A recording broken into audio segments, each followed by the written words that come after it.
ગાયત્રી નવરાત્રી અનુષ્ઠાન પૂર્ણાહુતિએ માંડવીમાં યોજાયો 24 કુંડીય ગાયત્રી મહાયજ્ઞ।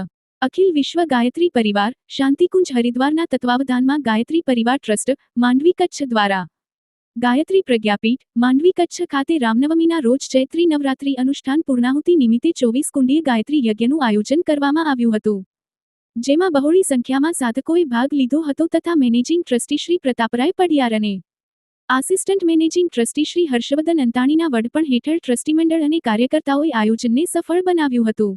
વર્ષ 2026 પરમ વંદનીય માતાજી ભગવતી દેવીની જન્મ શતાબ્દી, અખંડ દીપકની શતાબ્દી તથા પરમ પૂજ્ય ગુરુદેવ પંડિત શ્રીરામ શર્મા આચાર્યજીની સાધના શતાબ્દીના ત્રિવેણી સંગમના વર્ષ તરીકે અખિલ વિશ્વ ગાયત્રી પરિવાર દ્વારા ઉજવાઈ રહ્યું છે। મારું નામ શિયાળવાલા ખુશ્બુ છે। હું રામકૃષ્ણ હાઈસ્કૂલમાં ગવર્મેન્ટ ટીચર છું, હાયર એજ્યુકેશનમાં, અને હું છેલ્લા 6 વર્ષથી રેગ્યુલર ગાયત્રી પરિવાર સાથે જોડાયેલી છું। દર રવિવારે અહીંયા ગાયત્રી હવન થાય છે, એનામાં પણ હું રેગ્યુલર હાજરી આપું છું। અને વિજયાદશમીના 2 નવરાત્રી જે છે, એમ તો 4 નવરાત્રી, પણ 2 નવરાત્રી એમાં એક વિજયાદશમીના થાય છે હવન મોટું 24 કુંડી, અને એક રામનવમીના જે 24 કુંડી હવન થાય છે એમાં સમગ્ર ઘણા બધા લોકો છે અહીંયા જોડાય છે। અને જ્યારે 9 દિવસનું 27 નવરાત્રીનું જ્યારે હવન હોય, અનુષ્ઠાન હોય, ત્યારે 33 માળા 27 માળા કરવાની હોય છે, અને 40 દિવસનું અનુષ્ઠાન હોય ત્યારે આપણે 33 માળા કરીએ છીએ। ગાયત્રી સાથે જોડાવાનો જો મારો અનુભવ કહું તો મને મારી લાઈફમાં એક શક્તિની જરૂર હતી કે જે મને ઉપર આવવા માટે, એક આગળ વધવા માટે મને શક્તિ આપી શકે, અને ગાયત્રી પરિવાર સાથે જોડાઈ અને મેં એક અલગ જ શક્તિનો અનુભવ કર્યો છે। અને હવે હું કોઈ પણ જગ્યાએ પાછળ નથી પડતી, ગમે તે જગ્યાએ જાઉં તો આ શક્તિ હંમેશા મારી સાથે જ રહે છે। અને આજે હમણાં હું ભુજથી અપડાઉન કરીને આજે રજા લઈને સ્પેશિયલ આ હવન માટે અહીંયા આવી છું, અને દર વખતે હું આ હવનમાં હાજરી આપું જ છું। મારું નામ રિલેશ નરોત્તમ છાટબાર, હું BSNLમાં સર્વિસ કરું છું। ગાયત્રી પરિવાર સાથે છેલ્લા 8 થી 10 વર્ષથી જોડાયેલો છું। ગાયત્રી પરિવાર દ્વારા દર રામનવમી અને વિજયાદશમીના દિવસે હવનનું સારું આયોજન કરવામાં આવે છે, જેમાં માંડવીના ગાયત્રી પ્રેમી લોકો તથા સર્વ ધર્મના લોકો જોડાય છે અને ખૂબ જ સારી રીતે આ હવનનો લાભ લે છે। આજે વિશ્વમાં જે યુદ્ધનો માહોલ ચાલેલો છે, ત્યારે ગાયત્રી એક એવો ધર્મ છે કે જે બધાને શાંતિ તરફ વાળે છે, શાંતિ માટેના પ્રયાસો કરે છે, બધાના જીવનમાં સારા સંસ્કારોનું સિંચન થાય અને દેશ શાંતિ તરફ આગળ વધે, બધાના ઘરમાં સંસ્કારો આવે, એવી ભાવના સાથે ગાયત્રી દ્વારા વિવિધ પ્રવૃત્તિઓ કરવામાં આવતી હોય છે। આજના દિવસે રામનવમીનો ઉત્તમ દિવસ હતો, તો રામનવમીના દિવસે હવનનું મોટું આયોજન કરવામાં આવેલ હતું। તેમાં સારી સંખ્યામાં ભક્તો જોડાયા હતા અને સારી રીતે બધાએ ભાગ લીધો હવનમાં, અને હવન ખૂબ જ સારી રીતે સંપન્ન થયું છે। ત્યારબાદ પ્રસાદની વ્યવસ્થા અને બધું આયોજન કરવાનું હોય છે। એટલે મારી બધાને વિનંતી રહેશે કે જેટલા પણ લોકો આ ધાર્મિક કાર્યમાં જોડાઈ શકે અને આગળના જેટલા પણ પ્રોગ્રામો થાય એમાં બધા લોકો ખૂબ જ પોતાની સ્વેચ્છાથી સારી રીતે જોડાય અને પોતાનો જે પણ ફાળો આપી શકે એ આપણા દેશ માટે અને આપણા સંસ્કારોના સિંચન માટે ખૂબ સારી વસ્તુ છે। હિતેશભાઈ જોશી, હું HN કોઠારી પ્રાથમિક શાળામાં શિક્ષક તરીકે ફરજ બજાવું છું, અને ગાયત્રી પરિવારથી હું બચપણથી જ જોડાયેલો છું। ગાયત્રી પરિવાર દ્વારા અહીંયા ખૂબ જ ધાર્મિક સારા કાર્યો કરવામાં આવે છે, અને દર રવિવારે બાળકો માટે પણ અહીંયા બાળ સંસ્કાર કેન્દ્ર જે છે એ ચાલુ છે।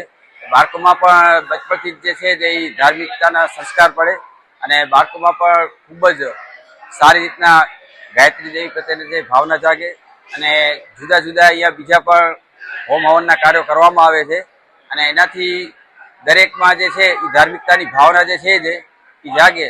અને આજે ચૈત્ર નવમના દિવસે, નવરાત્રિના દિવસે આજે ત્યાં હોમ હવનનો કાર્યક્રમ કરવામાં આવ્યો હતો, અને તેમાં પણ ખૂબ જ ભાવિકો જોડાણા હતા, અને હજી પણ વધુ ને વધુ જે પ્રજાજનો છે એ ગાયત્રી માના સાથે હવનમાં જોડાય, અને ખૂબ જ જે છે ગાયત્રી પરિવાર દ્વારા જે છે એ ખૂબ જ ધાર્મિકતાના સારો કાર્ય કરવામાં આવે। મારું નામ જીગર અંતાણી છે।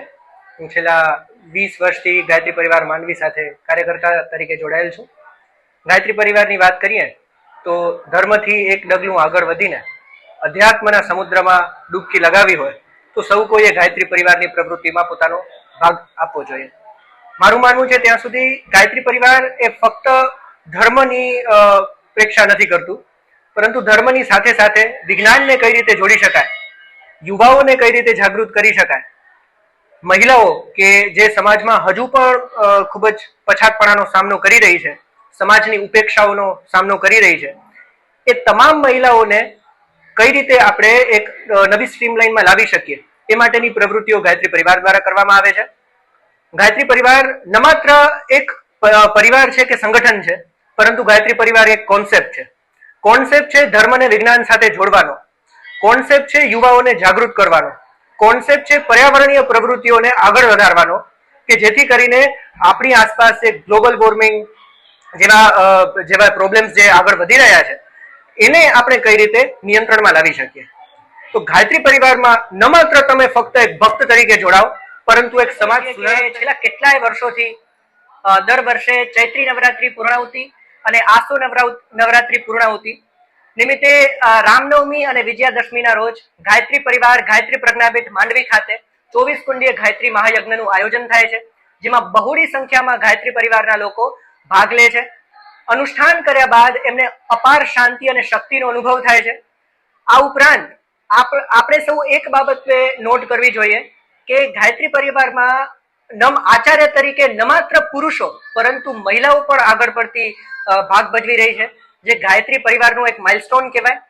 તો આપ સૌને પણ મારું એક આહવાન રહેશે કે અંદરથી જાતને સુધારવા માટે અને સમાજ સુધારણામાં આપનો ફાળો આપવા માટે આપ એક વખત ગાયત્રી પરિવારના પુસ્તકો વાંચો, ગાયત્રી પરિવારના વિચારોને પોતાના જીવનમાં અપનાવો અને પરમ પૂજ્ય ગુરુદેવ દ્વારા યુગ નિર્માણ સત્સંકલ્પના જે 18 સૂત્રો આપવામાં આવેલા છે એ 18 સત્સંકલ્પોમાંથી એટલીસ્ટ એક સંકલ્પ આપણે પોતાના જીવનમાં ઉતારીએ તો આપણું જીવન અન્યોની સાપેક્ષે થોડું વધારે સુધરી જશે.